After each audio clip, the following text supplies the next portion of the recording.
let's arrive and start off as we did yesterday with some mindfulness practice. And again, I'll do a bit of guidance through this period of practice. So just settling in. Once again, you can be aware of what it is, what it means to sit with kindness.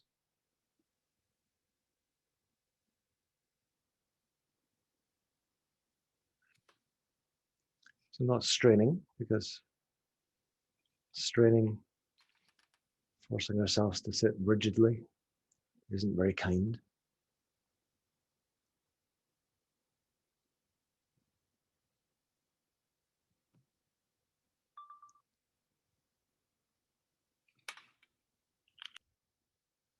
So someone is unmuted. Thank you.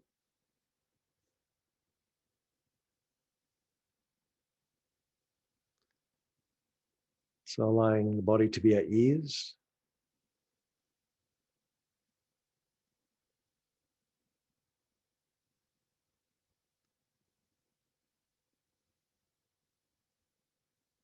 But also allowing the body to be upright and open. And you can let the breathing bring that about for you. So with every in-breath, body is opening, expanding, reaching upward.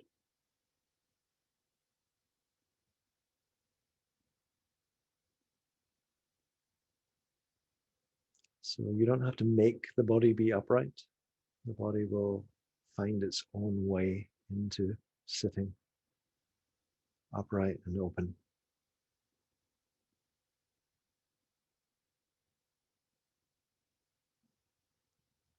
Soft eyes.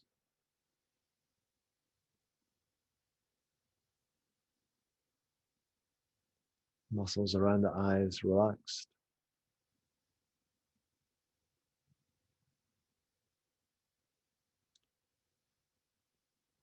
The focus within the eyes soft.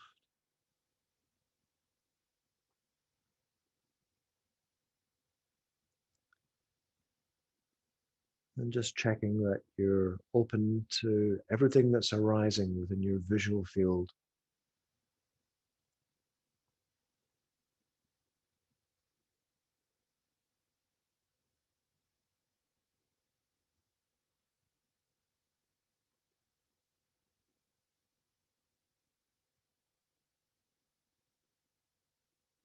And all going well, that will automatically change the way that you're paying attention internally as you turn your attention toward sensations arising all over the body.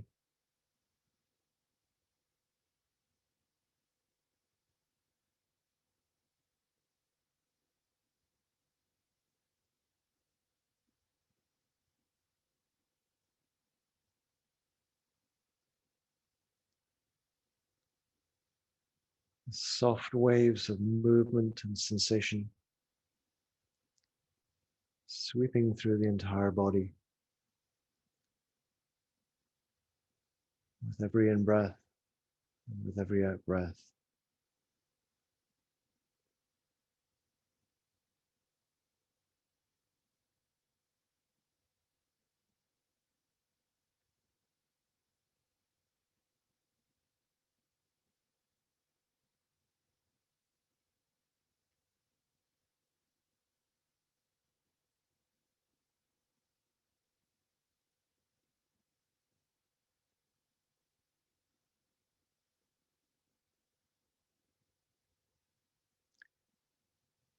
And you don't have to search for those sensations.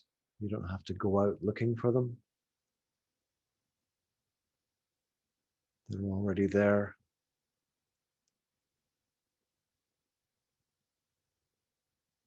And if you let the eyes be soft and your inner field of attention be open and receptive,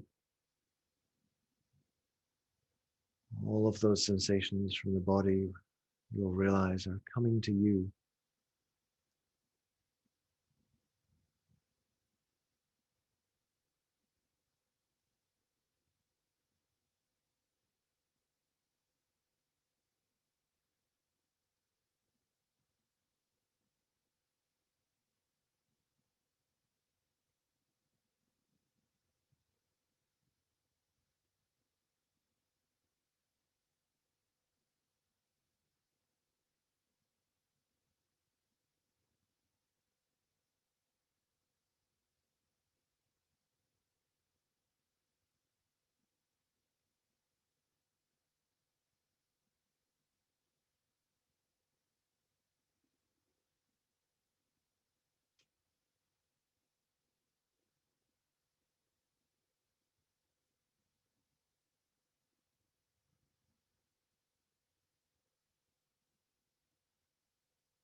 And just checking in from time to time to make sure that the eyes are soft, the eyes are kind.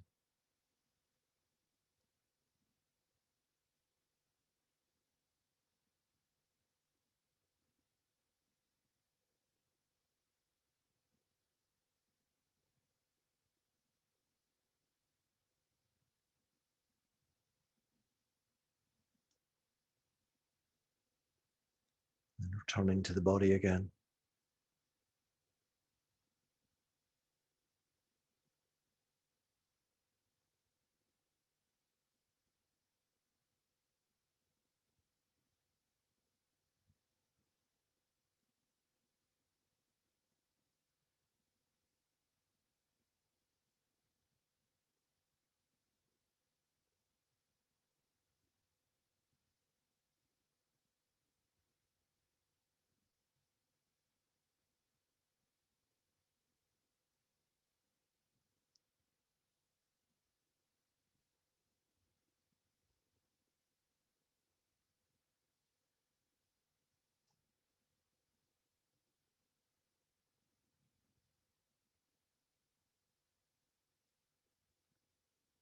So if the eyes are soft, usually the mind is a lot quieter and thoughts can just arise and pass away, just drifting through like the smoke of burning incense.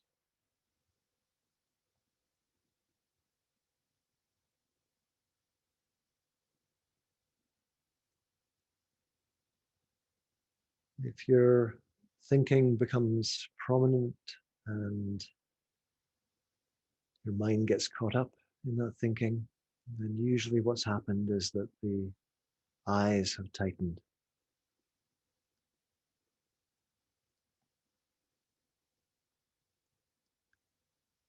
So you can regard any truly distracting thinking, thinking that takes you away from the body, as a kind of mindfulness spell that's come to remind you to soften the eyes.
And as you're aware of the breathing in the whole body,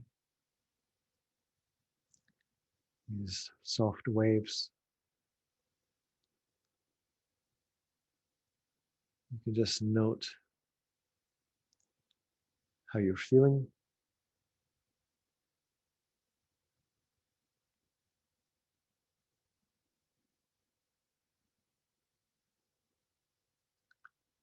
And just accepting whatever you find.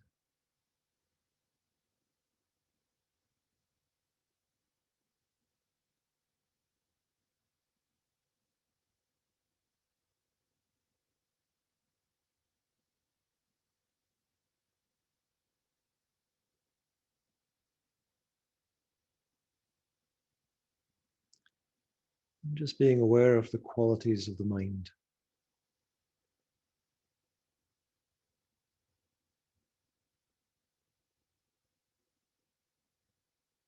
Is the mind constricted, paying attention to just a small part of your experience, or is it expansive?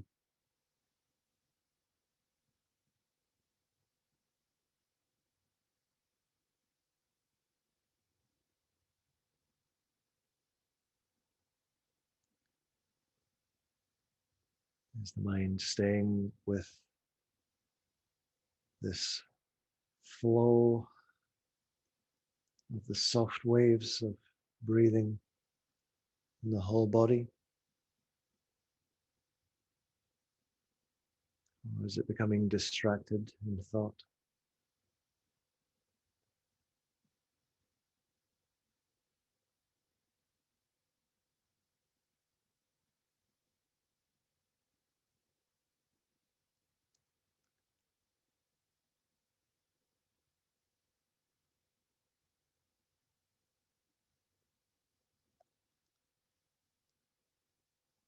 Is the mind dull or bright?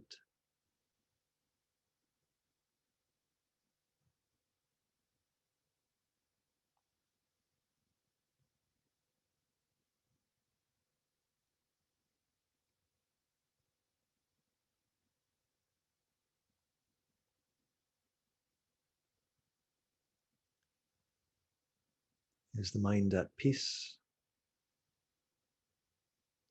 Or is it pushing against certain experiences or trying to grasp after other experiences?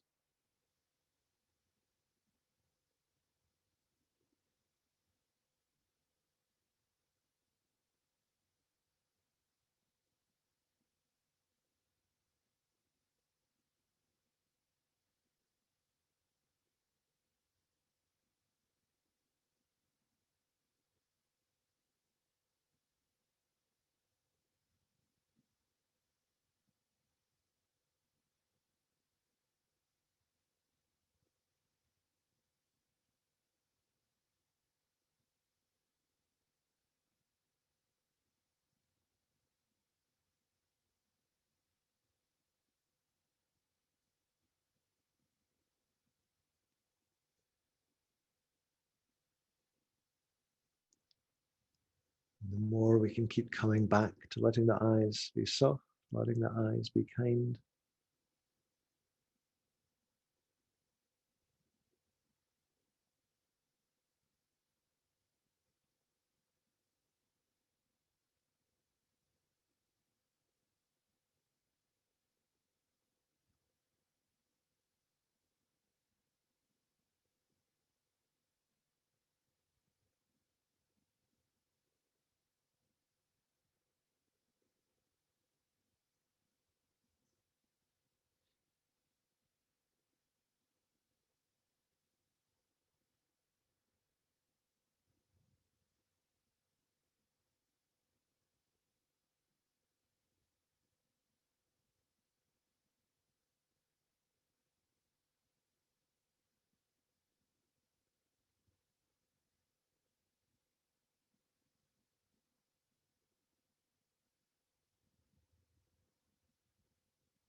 So in a minute or two, I'll ring the bell.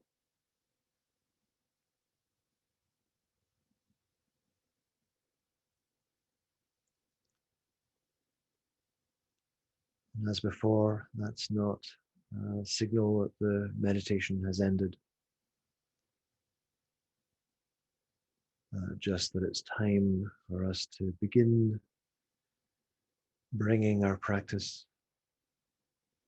more fully into the world.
So yeah, let's do that. So as a review, I mean, this is it's good to commit these to memory, so it becomes something you can just automatically do. Um, it's like uh, it's like a ball rolling downstairs. You know, it just happens. Ba-dum, ba-dum, ba-dum, ba-dum. Yeah, like that. So you recognize that there's suffering present, and you give the ball a little push. So suffering goes to drop the story, goes to drop down into the body and be aware of the suffering and accept it, and then showing it kindness. So those four steps, it's good to just remember uh, what they are. And actually, one of the trickiest things is recognizing that we're suffering. And one of the reasons for that is it's very hard for us to extract ourselves from our stories. I mean, really, human beings are storytelling animals. Probably, I don't know if there's any other animals that we know of that tell stories, but you know we do. It's how we've survived and evolved is by seeing connections between things and creating a story. This thing caused that. This is a bad thing. This is a good thing, and we get really caught up and intoxicated in intoxicated with those stories. So, one of the main components of that is that if there's difficulty, if there's something that's causing us suffering, we'll tend to create a story about it which either blames ourselves or blames another person, and then we fixate on that blame. We've got some kind of conditioning that tells us, if I blame myself enough, then maybe I'll change. Because we live in kind of a punishment culture where the first thing most people think of when their dog pees on the rug, and that comes to mind because I have a new puppy that I've recently adopted. The first thing that a lot of people think of is that you punish the dog. You rub the dog's nose in it or something like that. And animal trainers have shown that that is a really ineffective method. When you're training animals, you want to avoid punishment as much as possible because we don't learn very well when we're in a state of fear. So animal trainers use nothing but positive reinforcement in order to get the results that they want. It's a little bit of a distraction, really, but there's a really fantastic article that was published in the New York Times quite a few years ago, maybe 7 or 8 years ago now, by a woman who was learning from animal trainers. I think she was a journalist, and she was learning from animal trainers. And the article is called something like "How Shamu Saved My Marriage." Shamu being a trained killer whale. And she'd applied techniques that she'd learned from animal trainers, which were all about distracting animals away from behaviors that you didn't want and reinforcing behaviors that you did want. She applied that in her marriage. So her husband used to drive her crazy. She'd be busy cooking. He'd come home from work and he'd want to stand around in the kitchen talking to her, which she found really stressful. She's trying to multitask and doing all these kind of things, and he's busy taking bits of vegetables and eating them and stuff like this. And so she would get really irritated and she'd snap at him and try to drive him away, which wasn't very satisfactory.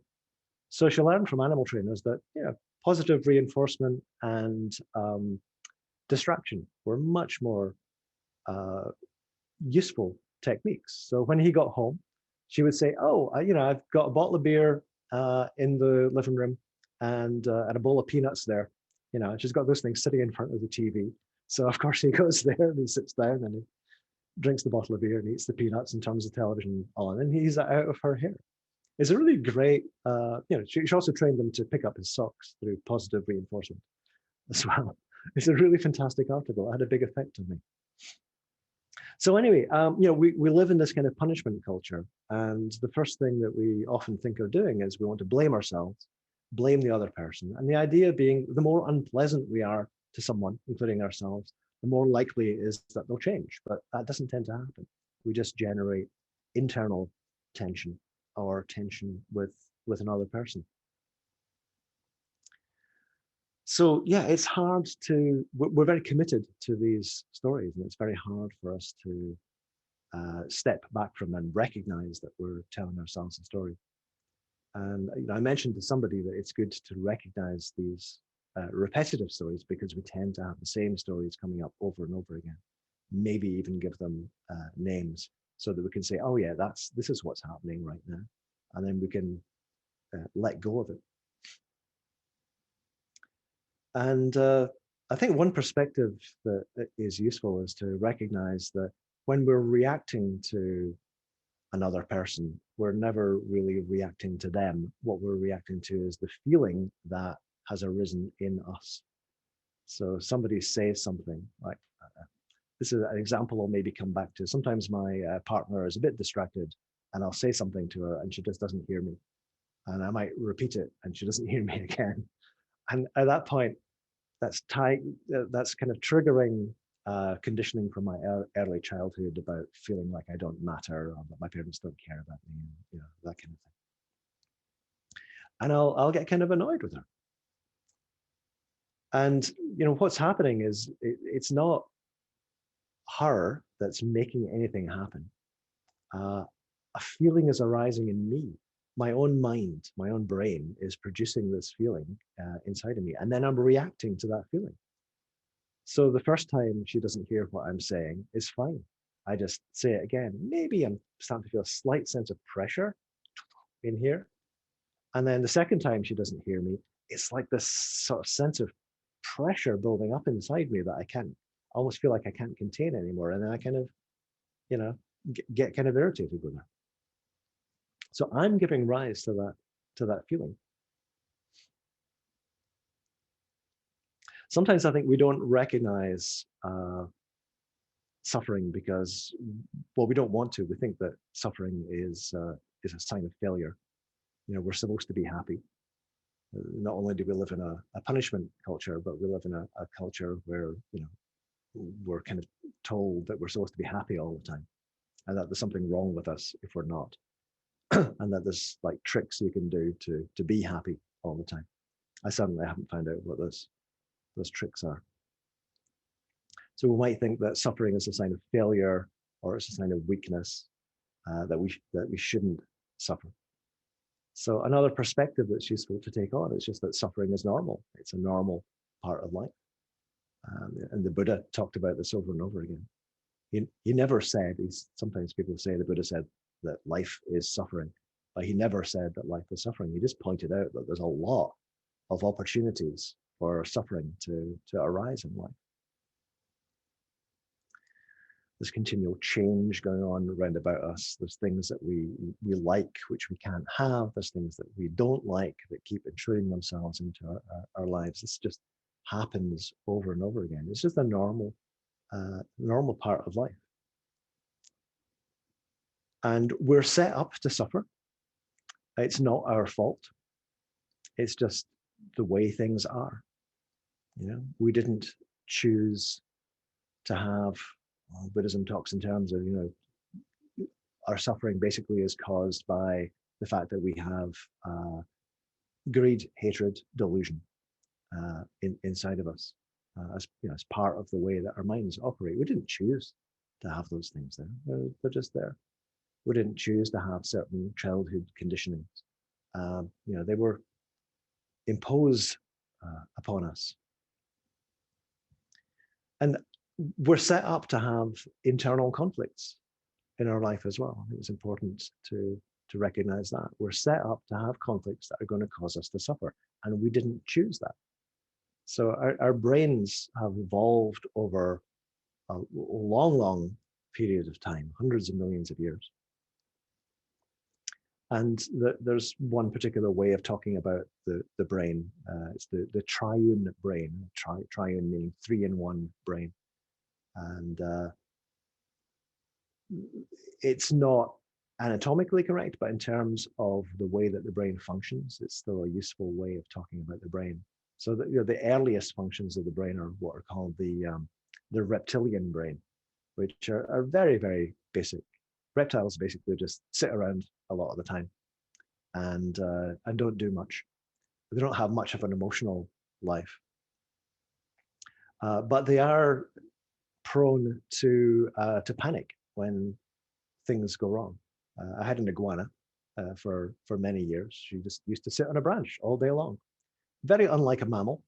You know, my dogs will sleep for a while, but then they want to play. They want to bond. They want to you know, explore. And my iguana never did that. She would just sit on the this branch all day long. But occasionally she would get startled and she could move about 20 miles an hour. It was quite extraordinary, this fight or flight reflex. And that's a kind of a core part of the mammalian brain, that we panic, we freeze, we run, and we've got that conditioning inside of us. And that causes us to react inappropriately at times. You know, we maybe need to do something, we need to take action, and we freeze. You know, we need to stay in a situation and we run. You know, that we didn't choose to have that kind of a brain, but it's there. And the next evolutionary layer of the brain is what's called the mammalian brain, the limbic brain. It's more emotional, it's more feeling, it's more to do with bonding, because, you know, we evolved as mammals. We evolved in tribes, in packs. And that brings all kinds of complications as well, because as tribal animals, we're very concerned about our status. Are we accepted or are we not accepted? Um, I don't think lizards worry very much about whether other lizards like them or, or that kind of thing. But we do. Do people like me? Do they accept me? Do they take me into account? Am I valued, or do I not matter? And we're concerned about those kinds of things all of the time. And sometimes these concerns with status kind of come into our intimate relationships in a way that's really unhelpful. And we didn't choose that, but we have concerns about like status in a marriage. Who's winning in the marriage? Uh, it's a ridiculous question to ask, but it's something that's there a lot of the time for a lot of us. And again, we didn't choose that. We just inherited it, but it causes us suffering. Because as soon as you bring something like, am I winning in my marriage? We don't think that way necessarily, but it drives us. And we start getting competitive and keeping score, like who's emptied the dishwasher most this week and who's done the most cleaning and that kind of thing. We keep score of all of those kind of things to track our status. And it's part of our mammalian heritage. And it creates difficulties. It creates conflict. It creates resentment. And then there's the human brain, the prefrontal cortex, and other animals have this too, but it's massively more developed in humans than it is in most other mammals, except for dolphins and whales. And that part of the brain is to do with understanding, having a sense of meaning, having a sense of purpose, creating these stories.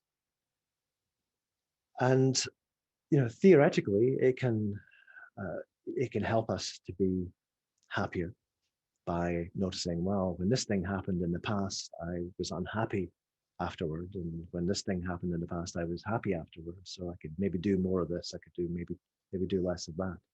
But sometimes the stories it comes up with aren't particularly accurate. It makes, it takes shortcuts, heuristic shortcuts. And, we end up,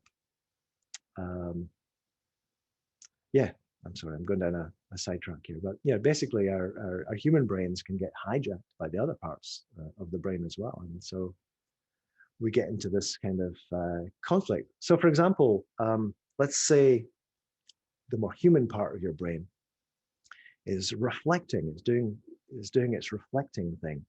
And it's joining the dots, and it's thinking, yeah, there's something that needs to change in my life right now. Like maybe I need to talk to my boss about the way that my boss communicates with me, because it's really unhelpful and it's causing me stress. So you want to communicate. Your human brain is saying this, but then your mammalian brain is like worried that maybe you're going to, trigger your boss to be angry, and he or she is going to, punish you as a result of that. And then as a result of this kind of tension, your reptilian brain just causes you to freeze, and you want to say something, but you can't do it. So all these different parts of the brain can end up in conflict with each other. And basically, this is just a way of me saying that we've inherited a whole lot of different mechanisms that sometimes work together, but sometimes they clash and they end up with us stuck and suffering. And here's the crucial thing: none of these parts of the brain is trying to harm us. A few people yesterday at the beginning mentioned self-sabotage. And I don't think there is actually really such a thing as self-sabotage. That's just a story that we put upon this situation that we're in, where we have conflicting drives. So you want to bring about change, but some part of your brain is scared of change. And that's not an unreasonable thing. Change is uncertain. You don't know exactly what's going to happen when things change. So it's not unreasonable. The part of your brain that's fighting against change is trying to protect you against the potential side effects of change. The part of your brain that wants you to change is trying to protect you and make you happier by helping you get beyond some problem that's in your life. So all of these parts of our brain, even though they're in conflict with each other, they all want the same thing. And I find that really helpful as well, just to recognize in a way, the sort of like the good intentions that lie behind even your most unskillful and unhelpful behavior. So if I lash out at somebody, for example, it's an attempt to protect myself. It's not effective at all. It really doesn't work at all. It just creates more stress and more tension in my life. But the underlying motivation was protective. It's like, if I lash out at this person that I'm finding difficult right now, then maybe they'll go away and leave me alone. And that doesn't tend to work out. But the underlying intention is good. And I think it's helpful if we can recognize what it is that our various impulses are trying to do for us, and to try to see how they're trying to help us. Because it's not that they're bad, even when we do very unskillful things, it's not that the impulse itself is bad. It's that it's just unhelpful. It's blind. It's deluded. It backfires on us.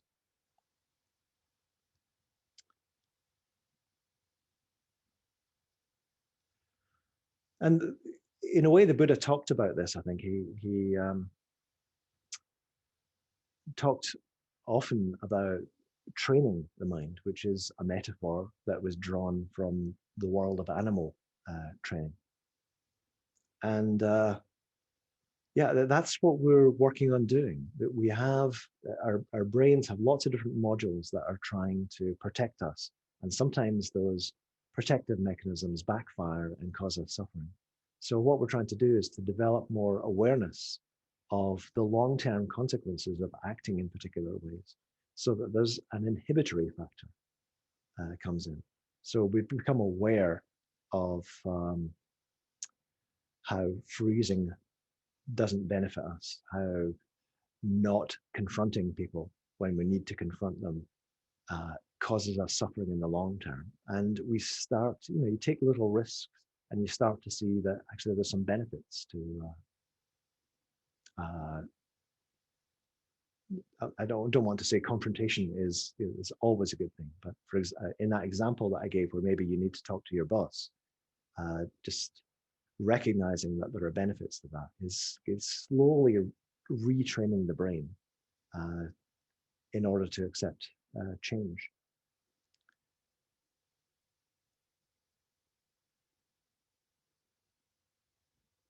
So yeah, I think I'd like to do a little bit of metta bhavana right now, once again.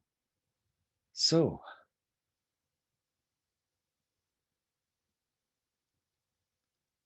here we are. And we can start with soft eyes, start with kind eyes.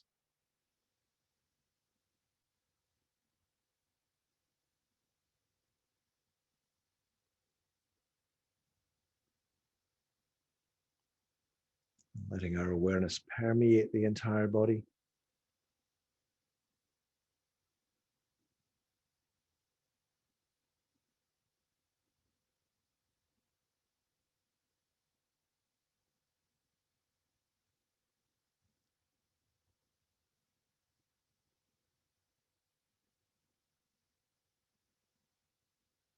I'm seeing if you can meet everything with tenderness.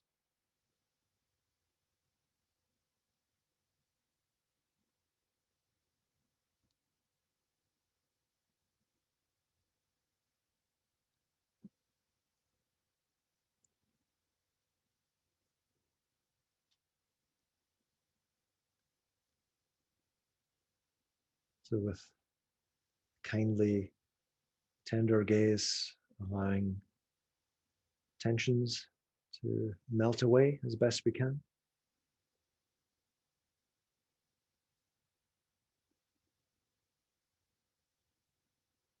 Allowing the body to find its way into an open, upright, dignified posture. without forcing anything.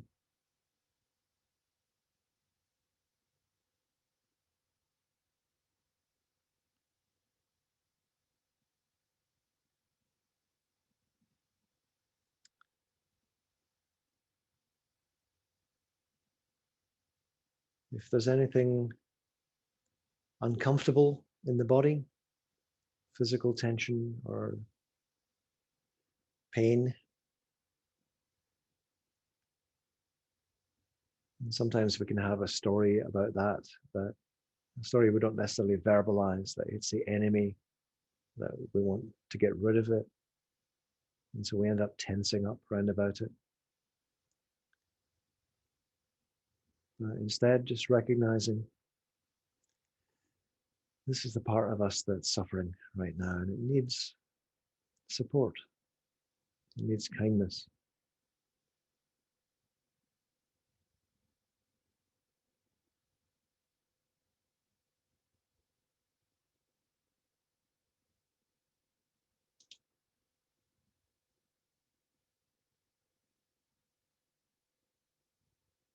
So regarding all of our discomfort with kindness.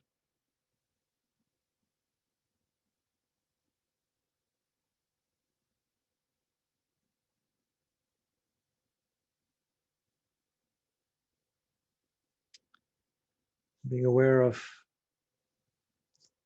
whatever feelings are arising right now, especially those feelings that arise in the midline of the body, the heart, around the diaphragm, in the gut.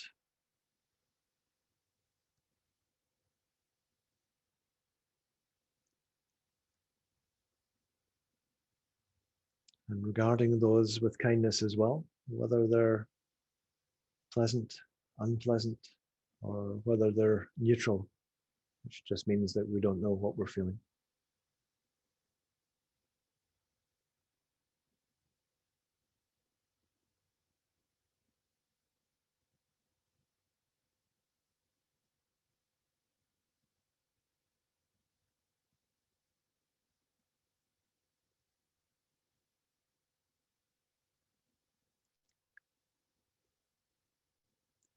We can be empathetically aware that we are feeling beings and that our feelings are important to us.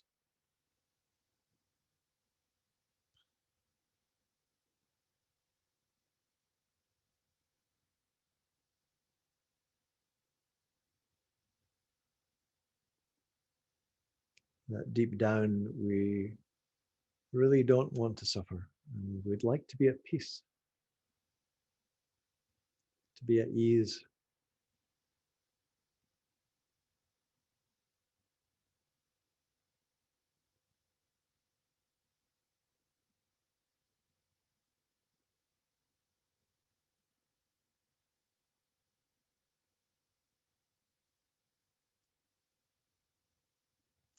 And that going through life with these deep desires isn't easy.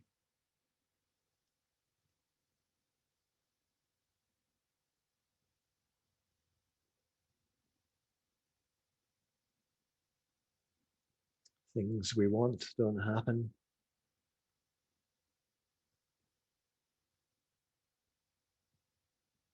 Things we like end.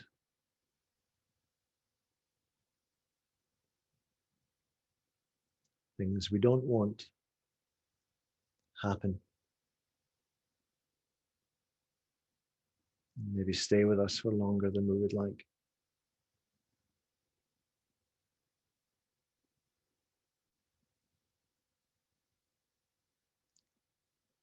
So we're doing a difficult thing in being human.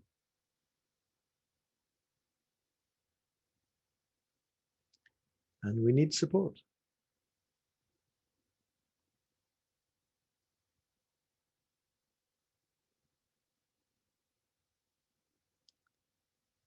And there is someone who is always there, who can offer you support, who can offer you kindness, who can relate to you as if you matter. And that's you.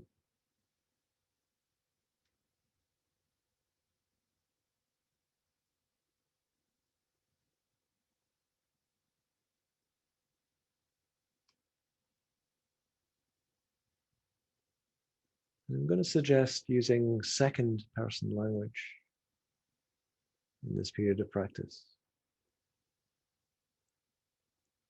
May you be well. May you be at peace.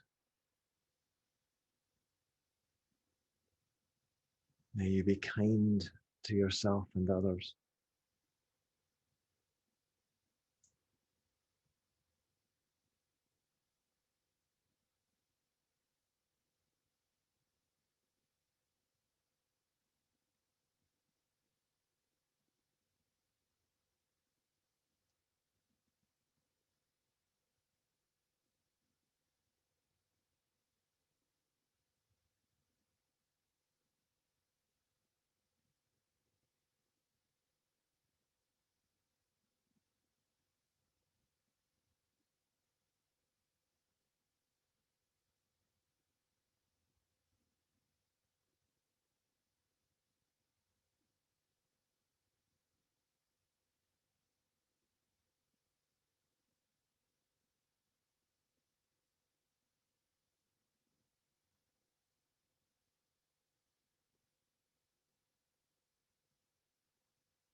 Wishing yourself well, aware that you don't choose to suffer.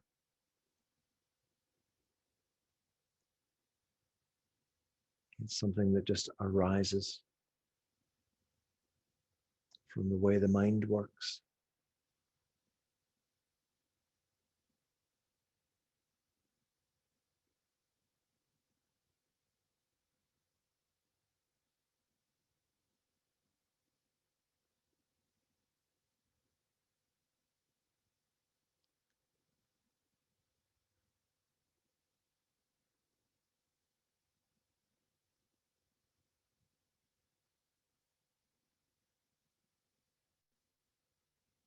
Offering yourself kindness and support, aware that you didn't choose to have a mind that works in this way, that creates suffering.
Maybe calling to mind the difficult parts of yourself, the reactions, the impulses, the behaviors that don't serve you, that create conflict and pain.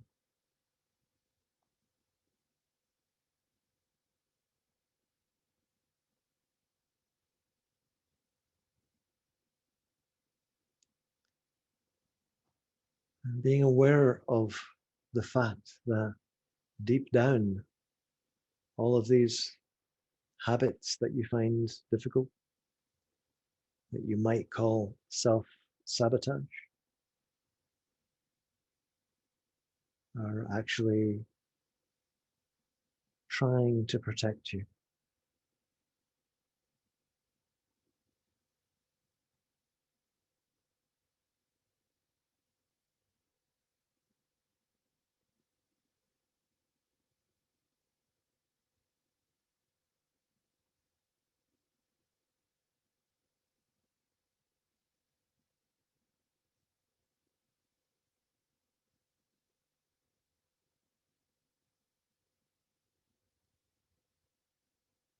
You might want to name those parts as you wish them well.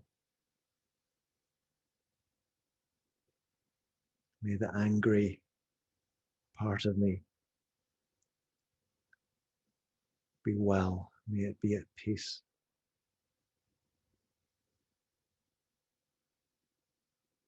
May the fearful part of me be well. May it be at peace. May the self-critical part of me be well and at peace.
You could even thank those parts of you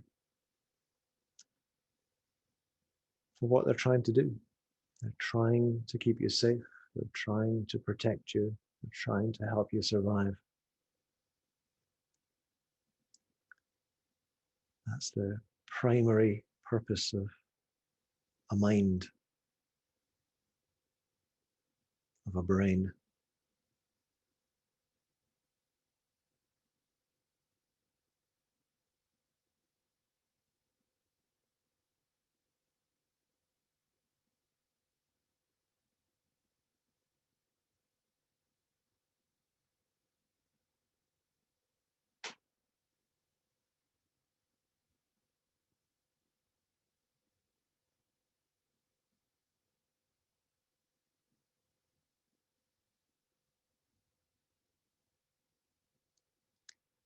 And you don't need to fear that doing this is going to encourage unhelpful behavior. So all you're doing is coming back into a more harmonious relationship with yourself and learning to be more kind and empathetic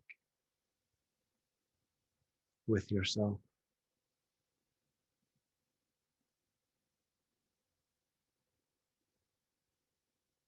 It's that kindness and empathy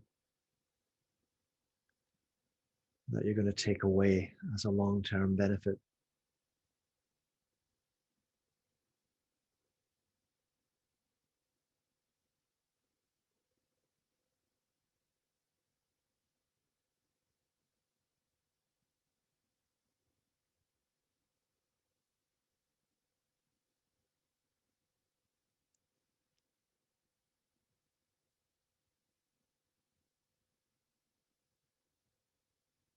So you can welcome, you can thank your, say, self-criticism for trying to protect you. But you're also knowing that it's not a helpful long-term strategy.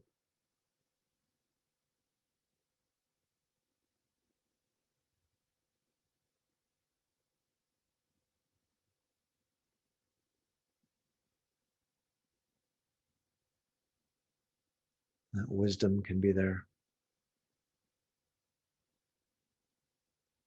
as you're being kind, as you're being empathetic, and as you're being appreciative.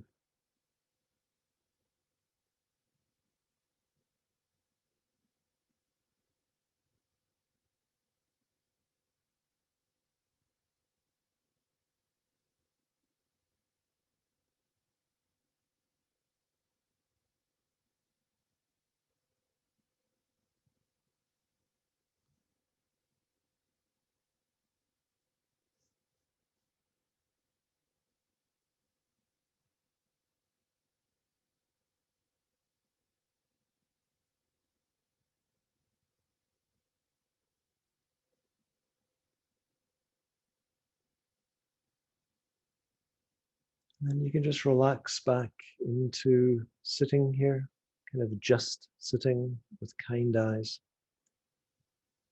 just sitting with soft eyes.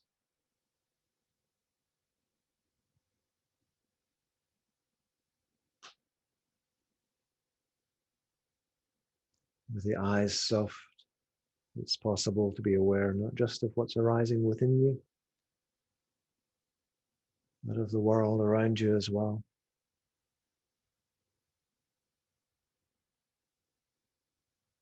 Light, sound,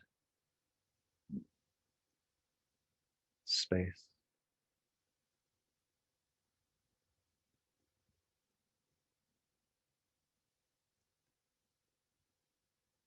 A field of kindly attention, empathetic attention around you, surrounding you.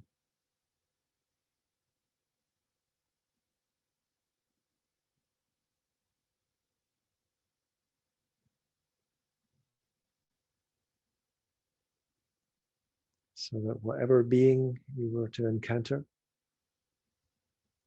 whether in the world of the senses, the external senses, or whether in your memory or imagination, you would meet them with kindness, with an awareness that they too are a feeling being, and that they matter and that they need support.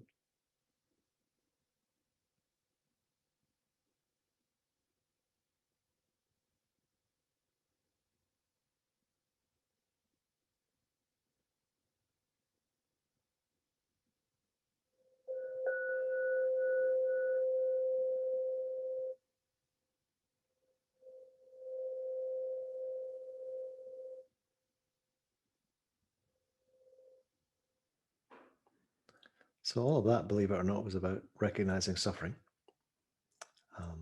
Everything that I was saying.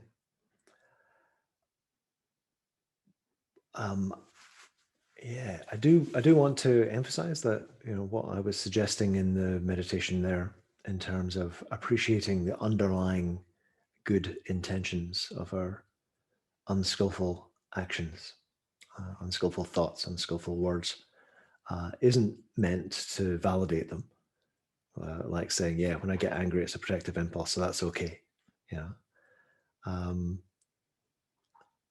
We do need to recognize that there are ways of behaving that are very unhelpful to us in the long term, and even the short term, and unhelpful to others as well. But there is some kind of, there's a fundamental logic to what they're doing, and they're not our enemy. They're like misguided friends.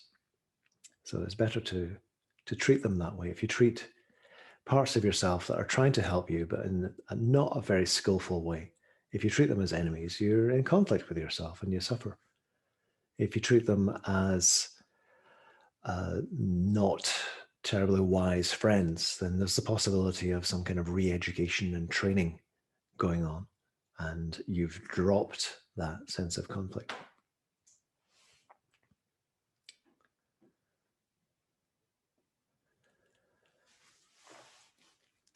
So I mentioned when I was introducing this 4-step process that becoming aware that you're suffering and dropping the story can happen more or less simultaneously, and they can happen in the reverse order. And so when I was talking about recognizing that you were suffering, I was already talking about how we become intoxicated with our stories, and how that makes it difficult for us to recognize that we're suffering.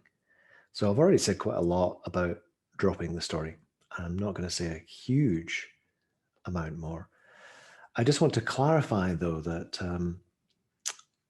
of what I mean by stories and what is meant by thought, because we use the word thought in different ways. And in common parlance, when we're talking about thought, we're referring to usually an inner voice or an inner image, a voice or image that arises in the mind, and that's normally what we think of as a thought. You know, hearing something in your head, seeing something in your head. Psychologists, or at least some psychologists, say that thought is much more than that, and actually so does the Buddhist tradition as well. That thought is not just that cognitive component, but there's also an emotional component to it as well. So it's as if those sounds, those images are like froth on a wave. The wave is the emotional drive, the volitional drive, and those images, the inner talk that we do is just a sort of surface component. So when I'm talking about dropping the story, is not just about dropping the words. It's about recognizing that there is a movement within us. That's what a thought is. It's a kind of an emotional, cognitive movement of our being, usually toward something because we like it, or away from something because we don't like it, or trying to push something away. So we're talking about dropping aversion. We're talking about dropping craving, just dropping whatever it is that's adding to our pain. So stopping the second arrow, really, so that we can just then drop down into the body and be aware of what's going on in terms of our feelings. And I think it's good to emphasize that thought can sometimes be wordless. This movement of the mind can sometimes be wordless. The second arrow sometimes is wordless. It doesn't necessarily include a story in the sense of you're telling yourself an inner narrative. It can be, well, not all stories are words, are they? You can go and watch, mime or dance or something like that, and the story is being told through action. And even when you're seeing a stage play or something like that, the story is largely told through action, through things happening, through movements. So sometimes we're thinking, but we don't recognize it. And so we're having to drop a thought without there having been a narrative in our minds. So I'll just give you an example. Sometimes, for example, I'll just be, walking along or doing something, and I'm just in a bit of a mood, just not happy, just feeling kind of like, discontented, and I'll find that I'm just able to drop a story and just come. Well, what I'm doing is just dropping down into the body and just being aware. Well, what's actually going on in my body right now?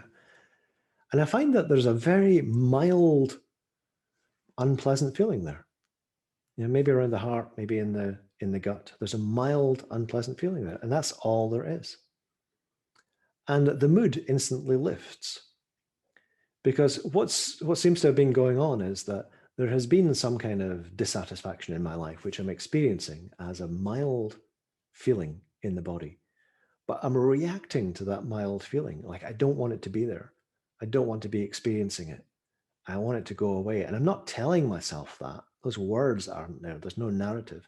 But there is this movement of my being that's trying to close off, trying to push away, that doesn't want.